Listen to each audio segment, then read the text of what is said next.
tolakan ke sebelah tepi untuk Matthew Davis. Rendah hantaran ini. Gol! Gol untuk Malaysia. Yang bagus kembali lagi.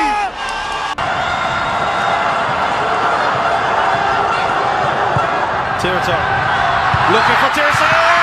He's found the bottom corner. And Thailand take the lead. Selama beberapa tahun tanpa gelar dialami timnas sekelas Indonesia, tentu saja itu adalah hal yang sangat memalukan bagi negara yang memiliki populasi penduduk terpadat keempat di dunia. Usai ditinggal mantan pelatih muda Spanyol yaitu Luis Milla, ranking timnas Indonesia terus meroket ke bawah. Pergantian pelatih dan peremajaan skuad terus dilakukan, namun belum membuahkan hasil. Selama itu, timnas Indonesia telah memiliki dua pelatih yang berganti, yakni Bima Sakti dan Simon McManamy. Saudara, PSSI memperkenalkan pelatih baru timnas senior. Ia adalah Shin Tae-yong, pelatih asal Korea Selatan. Desa Shin Tae-yong akhirnya resmi diperkenalkan ke publik sebagai pelatih baru timnas Indonesia. Kemudian pada tahun 2019, saat itu Ketua Umum PSSI yang masih dijabat oleh Komjen Pol Muhammad Iriawan atau sering disebut juga dengan nama Iwan Bule, telah mengumumkan Shin Tae-yong sebagai pelatih baru. Kedatangan Shin Tae-yong tersebut diharapkan akan mampu membawa era kejayaan timnas kembali. Lantas, siapakah sebenarnya Shin Tae-yong? Shin Tae-yong lahir pada 11 Oktober 1970 di Yeongdeok, Korea Selatan. Pada waktu masih aktif sebagai pemain sepak bola, Shin Tae-yong hanya membela dua klub saja, yaitu Ilhwa Chunma atau sekarang bernama Songnam FC dan Queensland Roar, dan berganti nama juga menjadi Brisbane Roar. Shin Tae-yong memutuskan gantung sepatu pada tahun 2003. Menurut Wikipedia, awal kepelatihannya dimulai dengan menjadi asisten pelatih di klub yang pernah ia bela, yaitu Queensland Roar dari 2005 sampai 2008. Kemudian dia hengkang ke klub yang membesarkan namanya saat menjadi pemain, yaitu Songnam FC.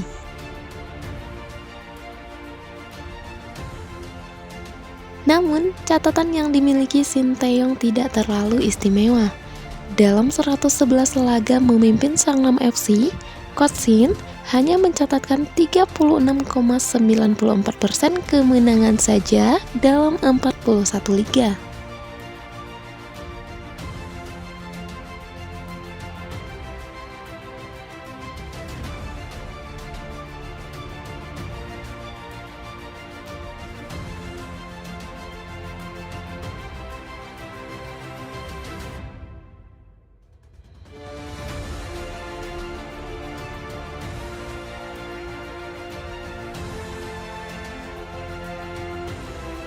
Meski demikian, Coach Shin berhasil mempersembahkan gelar Liga Champion Asia untuk Songnam FC pada tahun 2010. Setahun kemudian, giliran Piala Korea yang diboyong Coach Shin Tae-yong untuk Songnam FC. Dan pada tanggal 14 Juli 2017, Coach Shin dipercaya menukangi timnas Korea Selatan. Ketika itu, timnas Korea Selatan tengah dalam persiapan untuk tampil di Piala Dunia 2018. Dan di gelaran Piala Dunia 2018 tersebut, Korea Selatan tergabung di grup F bersama Swedia, Meksiko, dan Jerman. Pertandingan pertama Korea Selatan melawan Swedia. Pada pertandingan itu, Korea Selatan terus kalah tipis dengan skor 1-0. Gol tunggal Swedia dicetak oleh Andres Granqvist.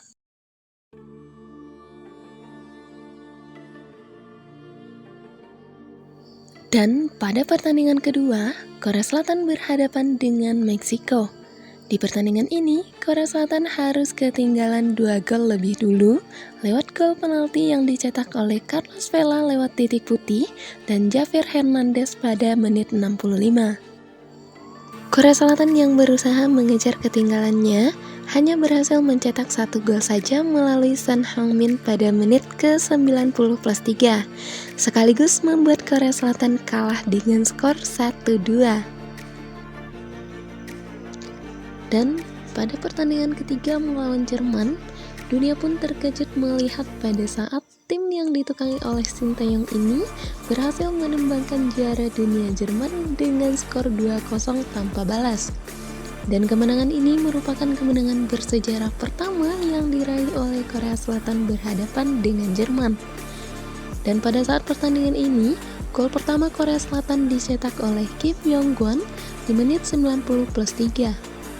Dan beberapa menit kemudian, Korea Selatan kembali menambah kedudukan menjadi 2-0 lewat sprint dari tengah lapangan yang dituntaskan menjadi gol oleh pemain idola Korea Selatan saat itu, yakni Son Heung-min.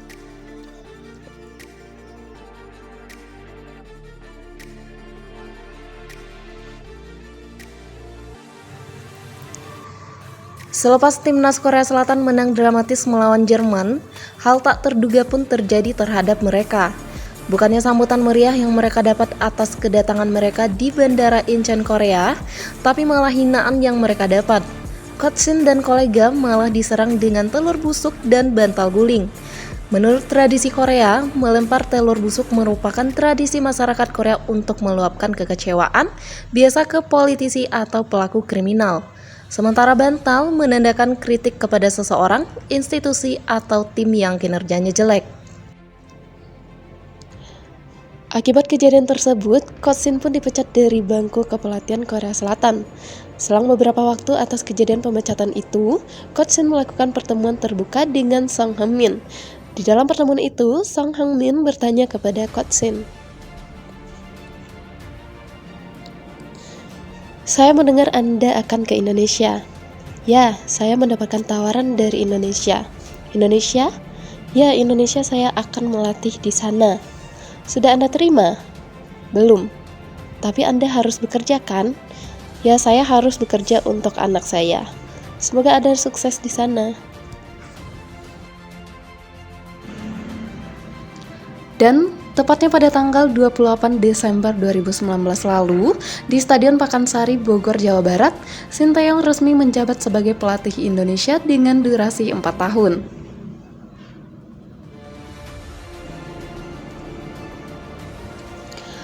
Dan pada sesi pertama melakukan latihan bersama timnas senior, memunculkan banyak cerita baru yang mungkin selama ini tak banyak terungkap. Salah satunya, kritik pelatih asal Korea Selatan itu terhadap kemampuan level dasar para pemain timnas Indonesia, di antaranya cara mengoper bola. Tak tanggung-tanggung, Shin bahkan menilai kualitas passing para pemain timnas Indonesia tak lebih baik dari anak sekolah dasar. Setelah sekian lama Shin Tae-yong meracik strategi yang tepat untuk timnas Indonesia, pada bulan Juni 2021 FIFA akhirnya kembali melanjutkan kualifikasi Piala Dunia 2022 yang sempat tertunda. Artinya, disinilah debut Shin Tae-yong bersama timnas Indonesia akan dilakukan. Saat itu masih ada 3 pertandingan yang harus diselesaikan oleh timnas Indonesia. Pada tanggal 4 Juni 2021, Shin Tae-yong pun melakukan debutnya melawan Raja Asia Tenggara, yaitu Thailand.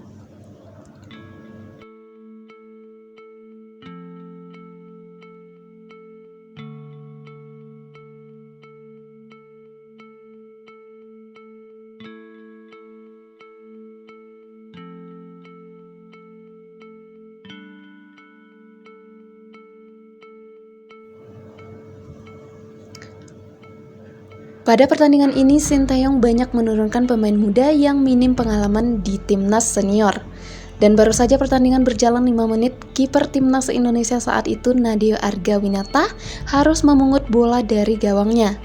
Namun meskipun begitu, IKD Agung berhasil menyamakan kedudukan di menit 39 dari umpan cantik yang diberikan oleh Syarian Abimanyu. Skor pun berubah menjadi 1-1.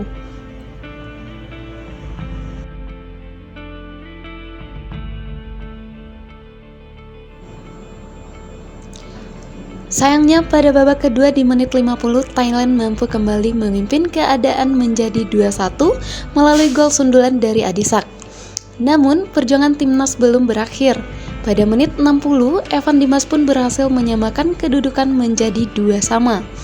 Tidak ada lagi gol tercipta hingga akhir laga. Meskipun tidak bisa meraih kemenangan di laga debutnya itu, Sintayong pun merasa puas atas kinerja timnya karena menahan Thailand di laga penting. Namun, terlepas dari laga tersebut, Indonesia ternyata tidak bisa berbicara banyak di 2 laga tersisa. Karena setelah itu timnas Indonesia harus menerima 2 kekalahan telak melawan Vietnam dan Uni Emirat Arab. Akibat kejadian itu, Sintayong menuai banyak kecaman dari supporters timnas Indonesia. Beranjak dari kualifikasi Piala Dunia, Sintayong membuat gebrakan baru pada Piala AFF 2020. Pelatih Korea itu membawa banyak pemain yang masih berusia di bawah 23 tahun ke Singapura. Hebatnya, skuad muda Sintayong ini berhasil melangkah jauh melewati ekspektasi. Di pertandingan terakhir fase grup B Piala AFF 2020 saat melawan Malaysia, timnas Indonesia memulai laga dengan sedikit kekhawatiran karena langsung tertinggal di menit ke-13. Namun, akhirnya timnas Indonesia bangkit menjelang akhir babak pertama lewat 2 gol Irfan Jaya. Memasuki babak kedua, Indonesia semakin menggila. Pratama Arhan mencetak gol spektakuler dan memperlebar jarak menjadi 3-1.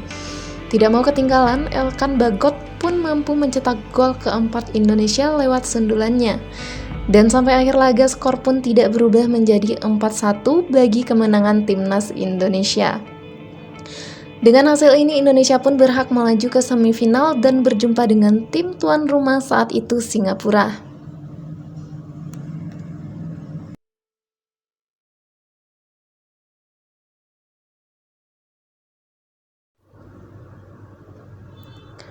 Pada leg pertama semifinal melawan Singapura, Indonesia harus puas bermain imbang 1-1. Dan pada leg kedua ini, berbagai macam drama pun terjadi di dalam laga ini. Saat laga baru berjalan 11 menit, Indonesia unggul lebih dulu lewat gol yang dilesatkan oleh Ezra Walian. Di tambahan waktu babak pertama, awal drama di dalam pertandingan ini pun dimulai. Di saat Singapura mendapat tendangan bebas, pemain Singapura yaitu Safwan Bahruddin menyikut pemain muda Indonesia di depan wasit. Akibat tindakannya tersebut, wasit asal Oman pun tidak berpikir 2 kali untuk memberi kartu kuning kedua kepada pemain Singapura tersebut. Beberapa saat setelah kejadian itu, Singapura pun berhasil menyamakan kedudukan melalui pemain naturalisasi mereka dan babak pertama pun berakhir imbang dengan skor 1-1. Saat laga sudah berjalan 77 menit, Singapura pun mampu membalikan kedudukan menjadi 2-1. Dan di menit 87, Indonesia berhasil menyamakan kedudukan melalui Bojone Ziza. Tidak lama dari gol dari Bojone Ziza tadi, wasit asal Oman yang memimpin laga ini memberikan penalti kontroversial kepada Singapura karena menggap pemain pertama Arhan menendang kepala lawan di dalam area kotak penalti. Secara mengejutkan, kembaran dari Kepa Arrizabalaga pun sukses menahan tendangan penalti dari pemain Singapura. Dan permainan dilanjutkan ke tambahan waktu extra time. Di babak tambahan ini, Indonesia pun menggila dan membuat 2 gol tambahan bagi tim Garuda. Dengan tambahan 2 gol ini, Indonesia sukses melangkah ke final Piala AFF untuk kesekian kalinya.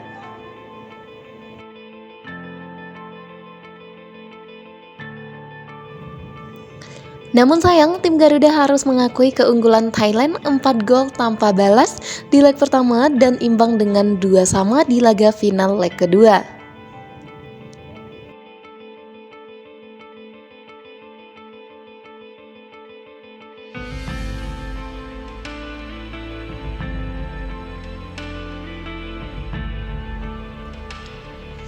Dari tahun 2020 sampai 2024 menangani timnas Indonesia, Sintayong mempunyai rekor dan prestasi yang membanggakan bagi timnas Indonesia.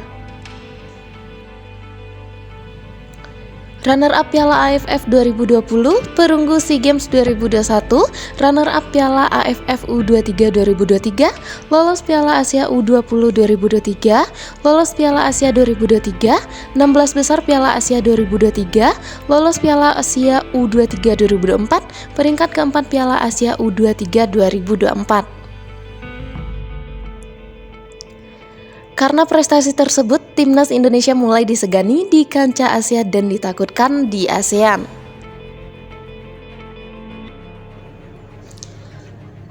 Keberhasilan Sinteyong tak lepas dari beberapa pemain naturalisasi yang berhasil dibujuk oleh PSSI untuk mengganti kewarganegaraan mereka. Di antaranya, Jordi Amat, Mark Klok, Sandy Walsh, San Patinama, Ivar Jenner, Rafael Stark, Justin Hubner, Ragnar Uratmangun, Jay Itzes, Calvin Verdong, Martin Pas, Mes Hilgers, dan Eliano Renders, dan masih ada beberapa nama lagi yang akan menyusul. Meskipun tidak pernah meraih gelar juara, di bawah asuhan Sinteyong, timnas Indonesia mulai menunjukkan kemajuan dalam hal gaya permainan, disiplin taktis, dan juga mentalitas. Dan ia dikenal dengan pendekatan yang fokus pada pembentukan tim yang kuat secara fisik. Dan pada tanggal 28 Juni 2024, PSSI mengumumkan secara resmi perpanjangan kontrak Sinteyong hingga 2027. PSSI resmi perpanjang kontrak pelatih timnas Sinteyong hingga Juni 2027. Sinteyong resmi melatih timnas Indonesia hingga 2027. Kabar perpanjangan kontrak itu disampaikan Ketua PSSI Erick Thohir. Dalam klausul kontrak baru Sinteyong, PSSI tidak menuliskan secara detail target demi target yang akan dijalani timnas Indonesia. Setelah resmi lolos ke putaran ketiga Piala Dunia, secara mengejutkan Jay-Z dan kawan-kawan berhasil menahan imbang tim langganan Piala Dunia yaitu Arab Saudi dengan skor 1-1 dan Australia dengan skor 0-0.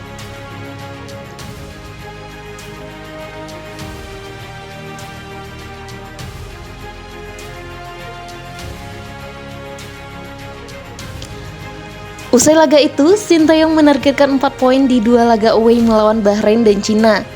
Di ujung laga melawan Bahrain, Indonesia sangat dirugikan oleh keputusan wasit karena memberi waktu tambahan yang sangat kontroversial.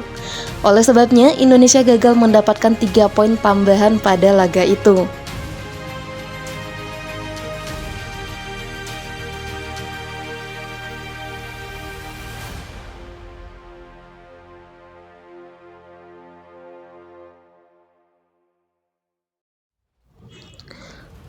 Pada saat menjamu Cina di laga keempat kualifikasi ronde ketiga Piala Dunia, banyak mata yang menyoroti keputusan Sinteyong yang menyimpan pemain inti seperti Sandy Walsh dan Tom Haye. Hasilnya tim Garuda harus tertinggal 2 gol di babak pertama. Meski sempat tampil lebih baik di babak kedua, gol Tom Haye di menit 86 hanya cukup memperkecil kekalahan. Karena eksperimen dari Coach Shin ini, banyak pihak yang kecewa atas keputusan tersebut. Di laga selanjutnya melawan Jepang, timnas Indonesia pun kembali menelan kekalahan dengan skor yang cukup telak 4-0. Walaupun di laga itu tim Garuda sudah diperkuat oleh Kevin Dix, tetapi apa yang mau hendak dikata, timnas Indonesia harus menerima kekalahan kedua beruntun mereka. Akibat kekalahan ini, Erick Thohir mengancam untuk mengundurkan diri dari jabatannya sebagai Ketua Umum PSSI setelah laga melawan Jepang. Pada pertandingan melawan Arab Saudi, Sinteyong melakukan perubahan di lini depan. Marcelino Ferdinand masuk dalam susunan pemain 11 pertama bersama 2 penyerang lain, Ragnar Uratmangun dan Rafael Stark. Ia mengganti Yacob Sayuri yang menjadi pilihan utama pada laga melawan Jepang. Pada menit 31, Indonesia memecah kebuntuan. Ragnar Uratmangun yang bergerak di sisi kanan pertahanan Arab Saudi melepaskan umpan balik ke dalam kotak penalti ke arah Marcelino. Tanpa pengawalan, Marcelino berhasil melepaskan bola ke arah gawang, skor 1-0 untuk Indonesia. Dan pada babak kedua lewat skema serangan balik, Calvin Verdong memberi umpan ke tengah kotak penalti Arab Saudi. Marcelino menyambut umpan tersebut dan melepaskan tendangan. Tembakannya mampu diblok pemain bertahan lawan, tetapi Marcelino berhasil merebut bola kedua. Sontekannya mengelabui kiper Alcacer, skor 2-0 untuk Indonesia. Kemenangan atas Arab Saudi menjadi kemenangan pertama Indonesia di ajang kualifikasi Piala Dunia 2026. Indonesia naik ke peringkat ketiga setelah mengantongi 1 kemenangan dan 3 hasil seri setelah 6 laga. Setelah meraih hasil yang sangat memuaskan di ronde ketiga Piala Dunia, Coach Shin pun dihadapkan lagi dengan turnamen Piala AFF. Pada Piala AFF 2024, Indonesia kembali memiliki peluang besar untuk meraih gelar juara. Dengan mental juara yang semakin terbentuk, Indonesia kini lebih percaya diri untuk bersaing dengan tim-tim kuat lainnya di Asia Tenggara. Timnas Indonesia mengawali turnamen dengan kemenangan 1-0 atas Myanmar di laga pembuka. Kemenangan ini memberi harapan positif bagi perjalanan mereka di grup B.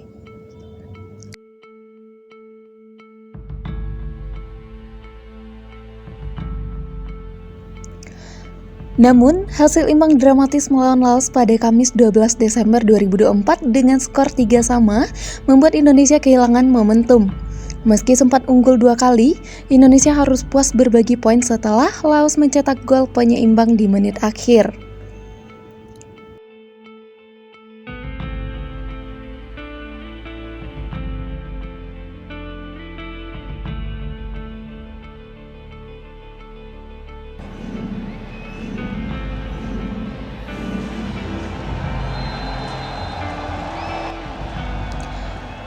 Pada laga ketiga melawan Vietnam, Minggu 15 Desember 2024, Indonesia menunjukkan perlawanan sengit meski akhirnya kalah 0-1. Pertahanan Garuda mendapat apresiasi karena mampu menahan gempuran Vietnam hingga menit ke-78 sebelum gol kemenangan lawan tercipta.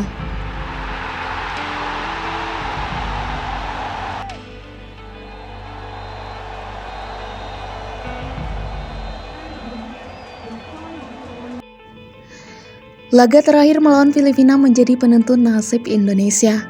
Penalti John Christensen di menit ke-63 membawa Filipina menang 1-0. Sementara kartu merah Muhammad Ferrari di babak pertama membuat situasi semakin sulit bagi Garuda. Meski gagal melaju ke semifinal, timnas Indonesia telah memenuhi target untuk memberikan pengalaman kepada skuad muda.